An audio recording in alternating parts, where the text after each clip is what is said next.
TikTok is undoubtedly one of the most toxic places on the internet. With a culture of uncontrolled clout chasing, dangerous challenges, and senseless cancellations, there's been a few casualties over its 6-year history, and one of the most well-known of them has been onlyJS. Now, if you look at her profile on TikTok today, nothing seems too out of the ordinary. Most of her videos about things like life hacks or facts about animals. It's generally harmless content, and nothing would suggest that she's been called the most hated content creator on TikTok. But if you scroll down a little, you'll see that she was getting at least double the amount of views a year ago and even more a year before that. So what happened here? Well, on TikTok, the court of public opinion is always in session, and a couple of years ago, it turned its sights on onlyJS. She had always been quick to respond to hate comments and negative feedback. In 2020, just a year into her TikTok career, she tweeted about how angry she would get over hate comments and how she couldn't deal with them. Despite her inability to deal with the fame, her channel kept growing, gaining over 6 million followers from July 2020 to 2021. And it didn't take long for TikTokers to realize she was an easy target they could use to boost their own profile on the site. And it all kicked off in February 2021, when some DMs from 4 years ago were leaked. They included onlyJS belittling an unknown influencer, insulting them and their parents, as well as dropping the N-word. Even though she was clearly going through something, it was pretty awful stuff. But you still need to ask the question of whether what happened next was justified, as immediately, TikTokers and influencers jumped on the opportunity to call out a larger creator. After the 7th call-out video, onlyJS went on a rant against Aunt Karen, as well as her blaming her own ADHD for being slow to respond. I have a diagnosed neurological disorder that makes me forget things and procrastinate due to time blindness. Up until this point, the hate that onlyJS was getting at least had a good reason. But after all of this had happened, people knew they could get to her with almost anything. A few months later, she made a joke about guide dogs, and the whole thing happened all over again. If a service dog ever approaches you but they're alone, that means that their owner is in trouble and they probably can't move, so you should follow him, because you'll get a free wallet. A whole community of people almost instantly jumped on onlyJS, calling her out and saying that she had harmed their community, incited violence, and made them feel unsafe. onlyJS is not a good creator, should not be followed,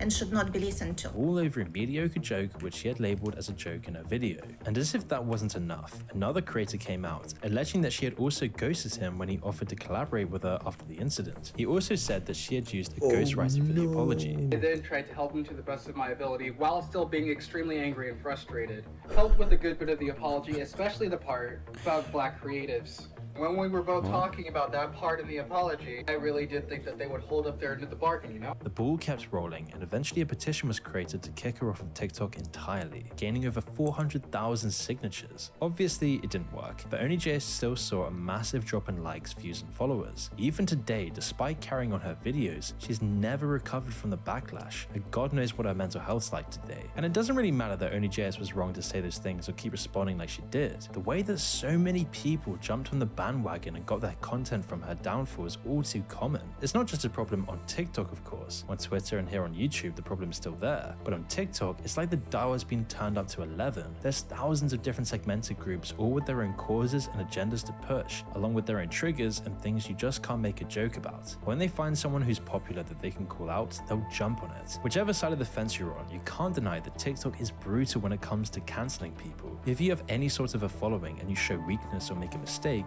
thousands of people will be ready to tear you down for content and clout. And once you're on their radar, everything you say or do will be watched like a hawk for the slightest misstep. Thousands of comedians make more offensive jokes than onlyJS every single day without anyone caring at all. But once you're profiled on the site as an easy target and a punching bag, there's nothing you can do to shake the reputation. Meanwhile, creators who do things that are much worse and that should get them cancelled can get away pretty much unscathed. Just like schoolyard bullying, it's all about the reaction. If people can get something out of calling you out, then it's gonna keep happening. If you don't respond, they'll eventually move on to the next target. It's understandable when you consider that TikTok users, especially the ones who care about drama, are mostly immature kids. If that's who the algorithms are placating, then they're going to set the atmosphere for the entire site. The danger is that with how absorbed kids are in TikTok, that this culture is just going to carry on like an eternal high school. Toxicity on TikTok isn't just limited to the app itself though. An entire generation of children growing up today could have their futures ruined by its influence. Kids coming back to school after the pandemic are notably noticeably harder to teach. 70% of a survey of 1,000 teachers from across the US agreed. Their attention spans have gone down the drain, and now barely any of them can focus, and teachers are struggling to keep them working for more than 5 minutes at a time. So what happened here? Well, when the pandemic hit, a whole year of school and lessons were done remotely. During that time, pretty much nothing got done. It wasn't the teacher's fault. There's no way for them to stop people just opening up another browser tab or going on their phone. I mean, can you blame the kids though? With distraction just seconds away from their fingertips, and TikTok's targeted short bursts of dopamine on tap for a year straight, most of them didn't have a chance. For tons of children, TikTok was pretty much their entire life for a year. It was how they got their social connection, through the app in 10-second bursts. Once they get back to the real world, it's hard for it to compare. But once they go back to school, they were put straight back into the boring environment of the classroom, where you need to spend hours focusing on the most mundane work possible.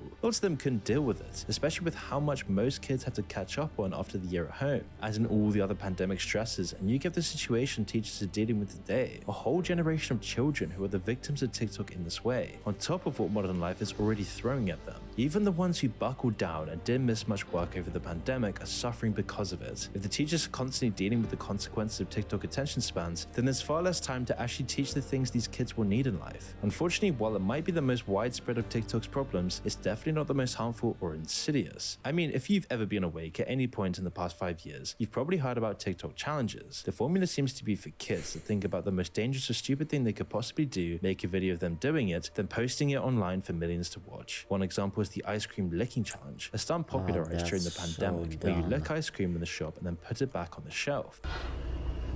That's disgusting, man.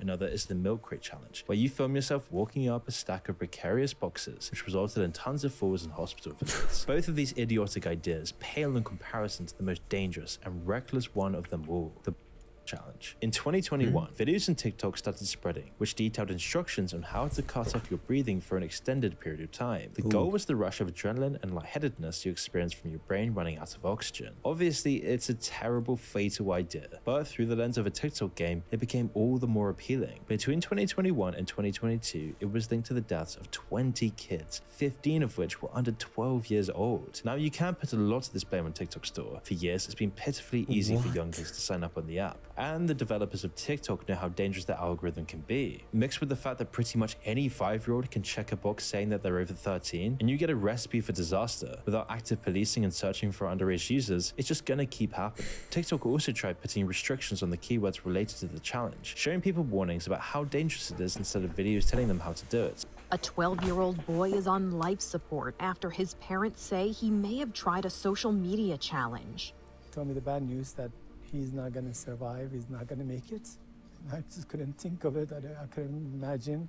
It was too little too late for some though. It didn't make up for the algorithm promoting it in the first place. Lawsuits filed by the parents in the US against TikTok and ByteDance failed to land. Despite their inability to keep young kids off of the platform, they aren't legally responsible for what people post on the app. After the Italian government demanded they put more focus on removing underage accounts, TikTok banned over 500,000 accounts. Now, of course, you can't entirely blame TikTok for this. Stupid dares have existed for years, but if kids find out about them through TikTok rather than from other kids, they're much more likely to try and do them by themselves. It makes these sons far more dangerous. Nobody there to help them when it goes wrong. And in our dystopian era of tablet parenting, kids are often left with their devices for hours at a time. Every year, it gets more acceptable for younger children to get their own devices with barely any supervision. The internet is incredibly dangerous for children who don't have the ability to think things through or see the obvious dangers lurking around every corner on the app. It changes their whole worldview in their formative years if they're being raised by TikTok rather than actual human beings. And with how widespread it is, we're only going to see more incredibly dangerous challenges and even more victims of TikTok.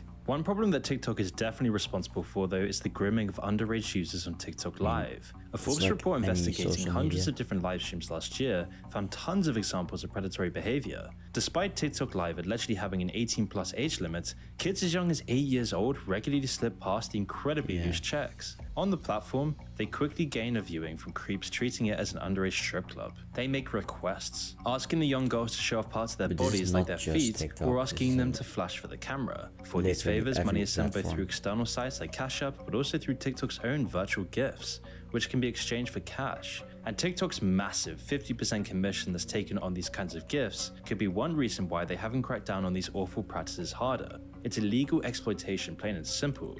And obviously, it isn't really the kids' fault. Lots of them probably barely have an idea of what they're actually being paid for. And TikTok is at least doing something to try and put a stop to this stuff. The accounts eventually get banned, and they've tightened the rules on who can go live or get donations through the app. But instead of cracking down on the kids, TikTok should be going after the creeps that make up the audience for it. You see, instead of permanently banning them and calling the authorities, TikTok pretty much gives them a slap on the wrist. They document about their policies and people sending sexual messages to kids on the app. It shows that TikTok is using an awfully lenient 3-strike system. People caught sending the messages would first be given a 1-week ban, then a 1-month ban if they get caught again. It's only after the 3rd time they get caught sending these messages that they would get banned permanently from the app, and that's if they get caught at all. Former TikTok moderators spoke about how there was often a backlog of thousands of flagged messages at any one time, and that it could take them days to get to them, with more falling through the cracks. On top of that, when they looked at the kids' accounts, there would often be 10 or more adults messaging each kid. TikTok says these policies have been tightened and made stricter in recent years, but considering the site still has the same problems 2 years after that statement, they clearly weren't strict enough. It indicates systematic failure that the largest social media app in the world isn't better at moderating and policing this kind of stuff. The fact that it's been a problem for years is just awful. TikTok's upper management weighs the cost of moderation not against preventing harm, but against the cost of the punishments. If the fines and outrage they get from the problem are less expensive than actually dealing with it, there's no economic reason for them to do anything anymore. It's the same recklessness and cynical thinking that permeates big tech companies and how they affect the world around them. TikTok's algorithms are the same. Even though the way they work and the way the app functions turns kids into addicts, they don't care. It keeps them on the app and it makes TikTok more profit from ad revenue and microtransactions. The result is a whole generation dominated by kids without good attention spans and without the skills they need to survive in our harsh world. TikTok and the constant bombardment of dopamine and information erodes those essential skills. But what's more subtly damaging about TikTok is the culture that it gets kids involved in on the app. It shows them a world where appearances mean everything. Mental disorders are quirky traits to collect like Pokemon, and abusive behavior is normalized. Just look at a recent TikTok challenge that's been going around, the loyalty test. In it, someone will pretend to be someone else and send their partner nudes or flirty texts. If they reciprocate and go along with it, then they fail the test. You want to come over? You know, we can watch some Netflix and Classic. Yeah, I mean, I'm down. And you can be sure Usually it's 99% of the well. content is staged, just like almost everything else on TikTok, but it sets an awful example. It's manipulative for starters, and it only serves to create conflict and drama. If you really feel the need to do this, you need to ask yourself why you feel that way in the first place, then go from there. What you obviously shouldn't do is follow some fake TikTokers' advice. The way the app treats mental disorders is even worse though. On TikTok, anything that sets you apart from the crowd of over 1 billion users is valuable. And unfortunately, that includes certain disorders and symptoms like getting involuntary tics, often associated with Tourette's. A mysterious explosion of severe physical and vocal tics affecting mainly teenage girls. Incredibly, in some cases appearing overnight, completely out of nowhere. Often, teens indoctrinated by the app and adults that really should know better end up faking these symptoms. Meanwhile, the amount of teenage girls going to the hospital for involuntary tics tripled over the pandemic. This is what happens when medical conditions get commodified and turn into something desirable and interesting. The fakers only add to this, further trivializing and making a joke out of a very serious issue. In lots of cases, it's likely to be a microcosm of mass hysteria. People see TikTokers showing or faking these symptoms and they start doing it themselves as well. And considering the Tourette's hashtag has over 4 billion views on TikTok, it's not as unlikely as it sounds. In a way, everyone is a victim of TikTok and the obnoxious behaviors it promotes amongst its users, but obviously some people are far more at risk than others. It's a dangerous app, like anything on the wider internet is. In a few short years, it wormed its way into over 1 billion people's lives. We still don't know what the long-term effects would be of this massive societal shift, but if they're anything like the short-term effects we've already talked about, then it's only going to get worse.